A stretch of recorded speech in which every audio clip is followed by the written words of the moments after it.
Sure. Others had succeeded.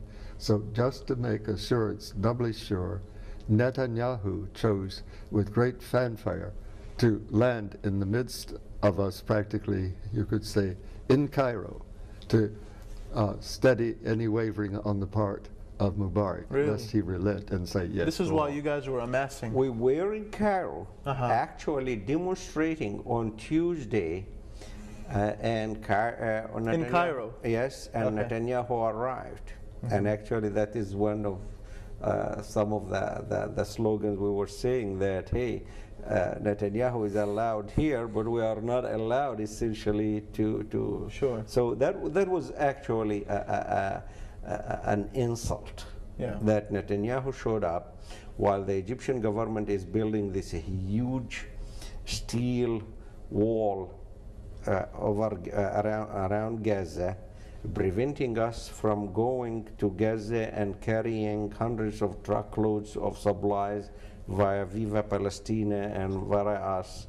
And the whole thing was really painful to see it happening in Egypt, and at the same time to learn that the Egyptian government is building the wall and hosting a war criminal like Netanyahu. It was just a huge insult. Now I'm very interested to know the conditions surrounding protesting in a foreign country. I've protested, been part of demonstrations here in the United States. How was it?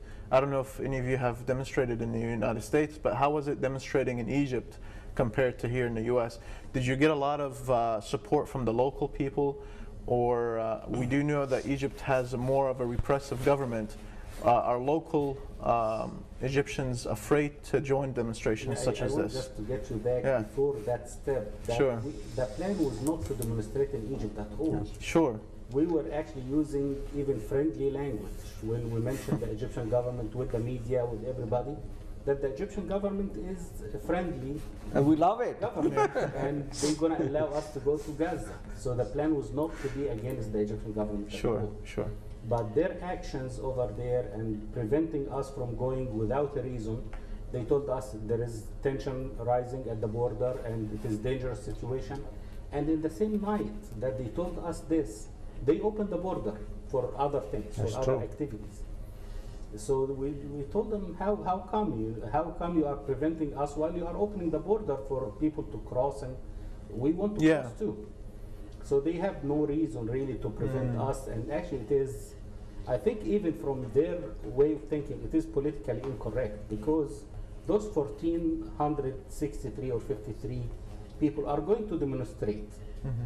We are going there to let the world know about Gaza problem. You don't allow us to go into Gaza, we will do it in Cairo. Sure. Which is worse for the Egyptian government. It is worse. It's making them look very bad. So politically, they should have allowed us peacefully to go and give us food, even, and drinks, and okay, cross, go to Gaza, do the whatever you want to do inside. Yeah. But they were stubborn for, I don't think politically even they are correct, and they prevented the march from going. So the other option, and the organizer told the Egyptian government, okay, we want to have a press conference, which they had a permission for, and the Egyptian government withdrew that permission. They said, no, you cannot meet any press. Okay, now, why was that denied?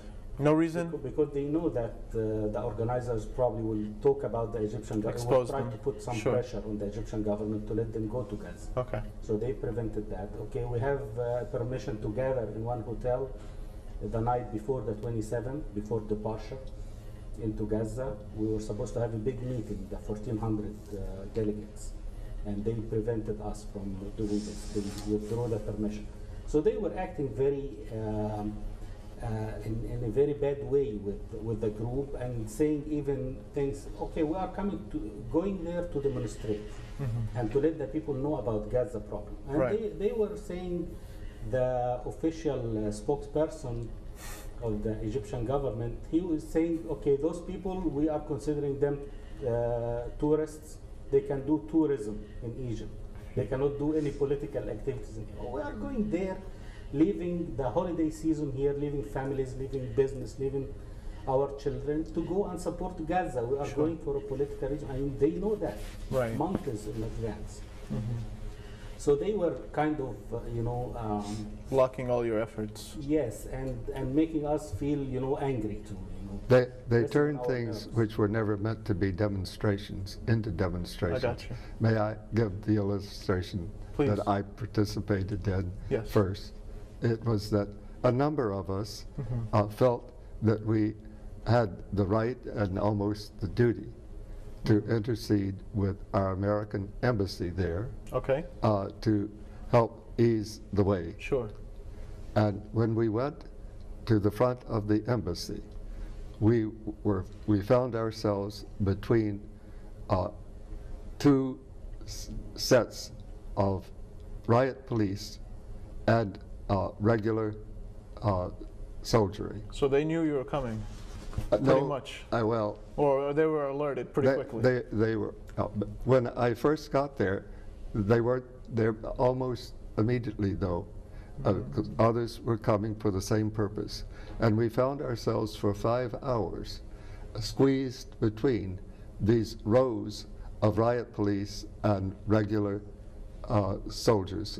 No, I think they're called maybe military police. Sure. And they were of two different types also. Among them were plainclothesmen who were much rougher.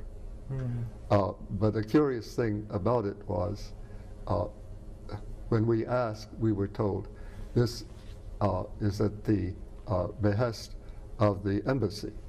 But when we asked the embassy, they said, no, we have no part of this. It's the Egyptian government. Both were ashamed to admit whose responsibility it really was. Interesting. When we held up signs, as we were able to, I borrowed one and held up that merely said, "Free Gaza," the rows and rows of traffic just in front of the embassy was filled with rubbernecking Egyptians. You might have thought we were some celebrities in Hollywood, the way they slowed the slow running traffic anyhow. And when the sign went up, they began to blow their horns. Not in the way that people do when they're irritated, but Sure, when the way support. they had seen from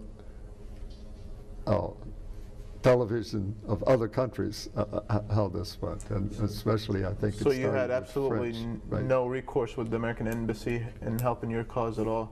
Now let me ask you this, anytime there's a demonstration or a protest here in the US, you have usually CNN, you have the local news, you have all kinds of news agencies and media and journalists come out to interview protesters, see what, report on the event.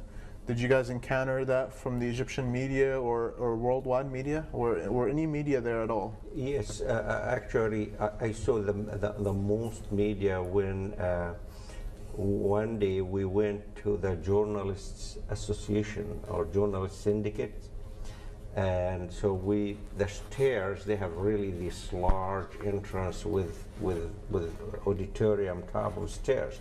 So we filled the stairs, and then we were carrying the signs.